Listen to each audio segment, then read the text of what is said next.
Welcome to கணினியாசா. இந்த session எதை பத்தி பார்க்க போறோம்னா, நம்ம ஏற்கனவே கிரியேட் பண்ண ஒரு விர்ச்சுவல் மிஷினை எப்படி ஸ்கேல் அப் பண்றது அண்ட் ஸ்கேல் பண்றது பத்தி பார்க்க போறோம். ஓகே, ஆல்ரெடி ஒரு விர்ச்சுவல் மிஷின் வந்து நம்ம கிரியேட் பண்ணோம். ஓகே, அது இப்போ ரன்னிங்ல இருக்கு. இப்போ நீங்க வந்து அதை ஸ்கேல் டவுன் பண்ணணும் அண்ட் ஸ்கேல் அப்பும் பண்ணலாம். நீங்க சப்போஸ் இப்போ ஒரு லினக்ஸ் மிஷின் இருக்கு, இப்போ லேட்டரா நீங்க வந்து உங்களோட இது வந்து ஆப்டிமைசேஷன் சிபியோட லெவல் வந்து உங்களுக்கு இன்க்ரீஸ் பண்ணணும்னா நீங்க இன்க்ரீஸ் பண்ணிக்கலாம். அதே மாதிரி டிக்ரீஸ் பண்ணனாலும் டிக்ரீஸ் பண்ணிக்கலாம். ஸோ அதுக்கு நான் லினக்ஸ் மிஷின் கிளிக் பண்றேன். ஸோ அதில் பார்த்தீங்கன்னா உங்களுக்கு சைஸ்னு ஒரு ஆப்ஷன் இருக்கும். இதில் பார்த்தீங்களா சைஸ். ஸோ இதை வந்து கீழே வந்தீங்கன்னா உங்களுக்கு இங்கே செட்டிங்ஸ்ல வாங்க, டிஸ்க் இருக்கு, அவைலபிலிட்டி அண்ட் ஸ்கேல் இருக்கு பாருங்க. ஸோ இதுல எங்க வரும்னு பார்த்தீங்கன்னா எந்த டேபு கீழே வரும்னு பார்த்தீங்கன்னா இதுல நிறைய டேப் இருக்கு. ஓகே, ஸோ இதுல எங்க வரும் அவைலபிலிட்டி அண்ட் ஸ்கேல் இருக்கு பாத்தீங்களா, அதை கிளிக் பண்ணுங்க. ஸோ அதுல பாத்தீங்கன்னா உங்களுக்கு சைஸ்னு இருக்கா. ஓகே, இப்போ நமக்கு எந்த சைஸ்ல இருக்கு, B1 ஜென்ரல் பர்பஸ்ல நமக்கு இருக்கு. ஸோ இப்போ வந்து நான் இதை வந்து என்ன பண்ண போறேன், ஸ்கேல் அப் பண்ண போறேன். அதாவது 4 GB இந்த இதுக்கு நான் வந்து ஸ்கேல் அப் பண்ணணும். ஸோ அப்போனா நான் B1ல இருந்து இதை செலக்ட் பண்ணணும். ஓகே, ஸோ அப்போ இங்க வந்து ரீசைஸ் வந்து உங்களுக்கு என்ன இருக்கு, டிசேபிள் இருக்கு. ஓகே, ஸோ நீங்க அதுக்கு முன்னாடி இங்க ப்ரைஸ் என்னன்னு இதெல்லாம் செக் பண்ணிக்கலாம். இங்கே என்ன ப்ரைஸ் ஆகும், ஸோ அது எல்லாமே உங்களுக்கு இங்கே இருக்கும். இப்போ பார்த்தீங்கன்னா நான் இப்போ வந்து 4 GBக்கு பண்ணா எனக்கு எவ்வளோ டாலர் வரும், எவ்வளோ ப்ரைஸ் வரும். 4 GB பண்ணா எனக்கு வந்து எவ்வளோ டாலர் வரும். இதான் வந்து 8 GB இருக்கு. இந்த 4 GB இதை செலக்ட் பண்ணா எனக்கு எவ்வளோ வருது பார்த்தீங்கன்னா $32 பெர் மந்த் வரும். ஓகே, ஸோ நீங்க செலக்ட் பண்ண உடனே உங்களுக்கு என்ன ஆகுது, இப்போ நான் இந்த சீரீஸுக்கு வந்து ரீசைஸ் ஆப்ஷன் டிசேபிள் இருக்கு. இப்போ எந்த சைஸ் வேணுமோ அதை நான் வந்து செலக்ட் பண்ணா இங்க ரீசைஸ் வந்துடும். ஆனால் எப்பவுமே நீங்க வந்து ரீசைஸ் பண்ணும்போது என்ன பண்ணணும், லினக்ஸ் மிஷினை வந்து நீங்க ஸ்டாப் பண்ணி தான் பண்ணணும், ஷட் டவுன் பண்ணி தான் பண்ணணும். ஓகே, ஏன்னா அதுல வந்து இதுல நிறைய ரன் ஆகிட்டு இருக்கும்.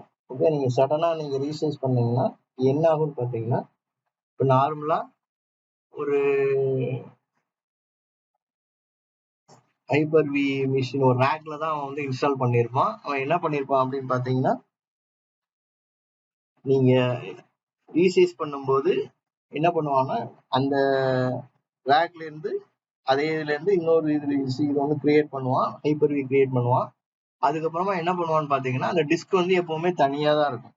அப்ப அந்த டிஸ்கை வந்து உங்க பழைய இதுல இருந்து டிட்டாச் பண்ணிட்டு இந்த டிஸ்க்ல அட்டாச் பண்ணுவான். ஓகே, ஸோ அப்போ வந்து நீங்க ஆன்லைன்லயே பண்ணீங்கன்னா என்ன ஆகும் அப்படின்னு பாத்தீங்கன்னா உங்களுக்கு என்ன பிரச்சனை வரும், நீங்க வந்து ஸ்டார்ட்ல ஆன்லைன்ல இருந்து அப்படின்னா அதை டிட்டாச் பண்ணும்போது டேட்டா லாஸ் ஆகிறதுக்கு உங்களுக்கு டிட்டாச் பண்ணும்போது என்ன ஆகும், டேட்டா லாஸ் ஆகிறதுக்கு நிறைய சான்சஸ் இருக்கு. ஓகே, ஸோ அப்போ எப்பவுமே ரெக்கமெண்டட் நீங்க வந்து அந்த லினக்ஸ் ரீசைஸ் பண்ண போற லினக்ஸ் மிஷினை நீங்க ஸ்டாப் பண்ணிடணும். அதுக்கப்புறமா தான் நீங்க ரீசைஸ் பண்ணணும்.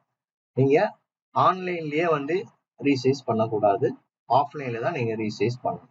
ஓகே, அதே மாதிரி வெப் சர்வர் நிறைய பேர் யூஸ் பண்ணிட்டு இருப்பாங்க. அவங்க ஏதாவது டேட்டா இது பண்ணிட்டு இருக்கும், என்ன ஆகும், டேட்டா கரெக்ட் ஆகிறதுக்கும் சான்சஸ் இருக்கு. அப்போ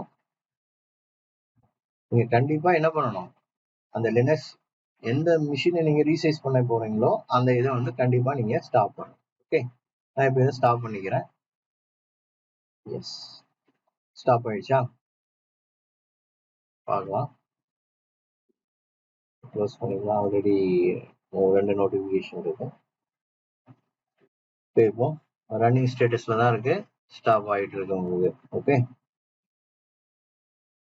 ஸோ சக்சஸ்ஃபுல்லா உங்களுக்கு ஸ்டாப் ஆயிடுச்சு. இப்போ போயிட்டு நம்ம ரீசைஸ் பண்ணலாம். அவைலபிலிட்டி ஸ்கேல்ல போயிட்டேன், சைஸுக்கு போறேன்.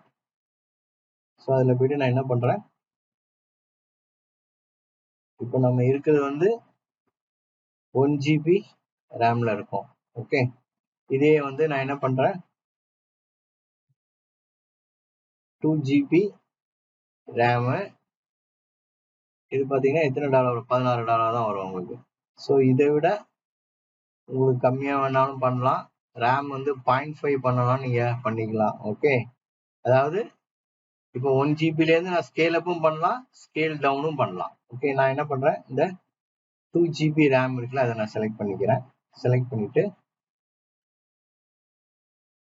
ரீசைஸ் V1S இருந்து V1MS க்கு வந்து நான் ரீசைஸ் பண்றேன். செலக்ட் பண்ணிட்டு ரீசைஸ்.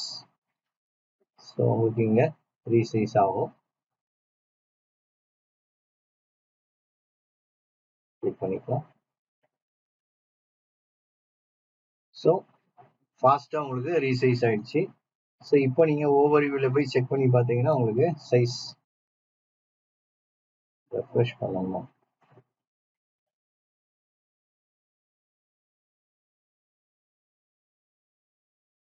ஸோ இங்க காட்டிக்கிட்டே இருக்கும் உங்களுக்கு. ஓகே, மாறிடுச்சா? B1 முதல்ல B1Sல இருந்தது, இப்போ B1MSல வந்து உங்களுக்கு மாறிடுச்சு.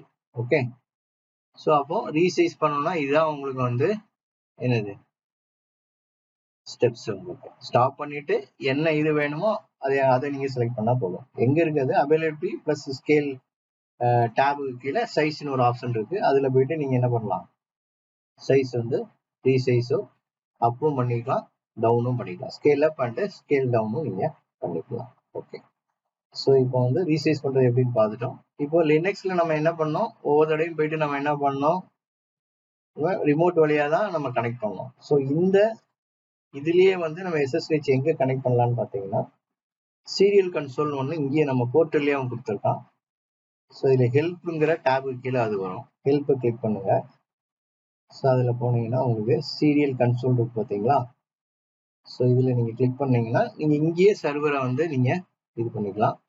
இதை நீங்கள் ஒரு தடவை ஸ்டார்ட் பண்ணுங்க. வந்துச்சா? ஸோ நீங்கள் இங்கேயே வந்து நீங்கள் கனெக்ட் பண்ணிக்கலாம். ஒரு சர்வரில் இப்போ நம்ம ஃபிசிக்கல் சர்வரில் பண்ணுவோம்ல, ஸோ அதுலேயே நீங்கள் கனெக்ட் பண்ணிக்கலாம்.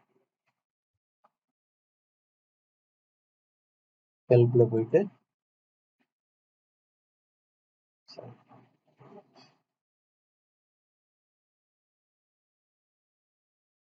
Serial console. ஸோ இப்போ வந்து அது வந்து ப்ரிப்பேர் பண்ணுது, உங்களுக்கு கன்சோலை வந்து ப்ரிப்பேர் பண்ணுது. ஸோ இங்கே டைம் எடுக்கும். ஸோ இப்போ நம்ம இப்போ ஏதாவது ரிமோட்ல கனெக்ட் பண்ணும்போது நமக்கு ப்ராப்ளம் வந்ததுன்னா என்ன பண்ணுவோம், நம்ம சர்வர் ஃபிசிக்கல் சர்வரில் தான் நம்ம என்ன பண்ணுவோம், போயிட்டு செக் பண்ணுவோம் நமக்கு ஏன் கனெக்ட் ஆகலை அப்படின்னு சொல்லிட்டு ஃபிசிக்கல் சர்வரில் போயிட்டு கனெக்ட் பண்ணி அதில் என்ன பிரச்சனைன்னு பார்ப்போம். ஓகே, இப்போ அதுக்கு நம்ம வந்து ஃபிசிக்கல் சர்வர் கன்சோலில் இருக்கணும். ஸோ அதனால இப்போ ஃபிசிக்கல் சர்வர் கன்சோல் வந்து எங்கே வச்சிருக்கான்னு பார்த்தீங்கன்னா, ஹெல்ப்பு சீரியல் கன்சோல் ஒன்று இருக்கும். ஸோ அதில் போயிட்டு நீங்கள் என்டர் பண்ணீங்கன்னா நீங்கள் அட்மின் மோடுக்கு வரலாம். ஸோ இப்போ உங்களுக்கு கிரியேட் ஆகிட்டு இருக்கு, ஆனால் கொஞ்சம் டைம் எடுக்கும். ஸோ க்ளவுடை பொறுத்த வரைக்கும் உங்களுக்கு நிறைய ஆப்ஷன் இருக்கு. ஓகே, நீங்கள் ஒன் பை ஒன்னா எல்லாத்தையும் கற்றுக்கணும்னு உங்களுக்கு நெசசிட்டிலாம் கிடையாது. உங்களுக்கு என்ன தேவையோ அதை நீங்கள் பெர்ஃபெக்டாக லேர்ன் பண்ணால் போதும்.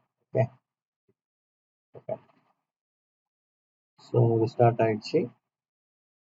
இப்போ வந்துருச்சா? ஸோ இப்போ நமக்கு லாகின் ப்ராம்ப்ட் வந்துச்சு. என்ன யூஸரோ அதை கொடுக்குறேன், பாஸ்வேர்டு கொடுக்குறேன்.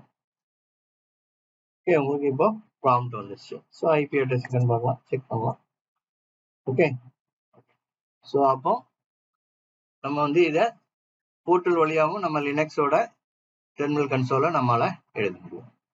ஓகே, ஸோ அப்போ இந்த செஷன்ல நம்ம என்ன பார்த்துருக்கோம்னா, லினக்ஸ் மிஷின் எப்படி கிரியேட் பண்றது, அந்த லினக்ஸ் மிஷினை எப்படி ரீசைஸ் பண்றதை பத்தி பார்த்துருக்கோம். அதுக்கப்புறம் சீரியல் கன்சோல் எப்படி யூஸ் பண்றதை பத்தி பார்த்துருக்கோம். ஓகே, நெக்ஸ்ட் செஷன்ல இன்னொரு டாபிக் பத்தி பார்ப்போம். Okay, thank you.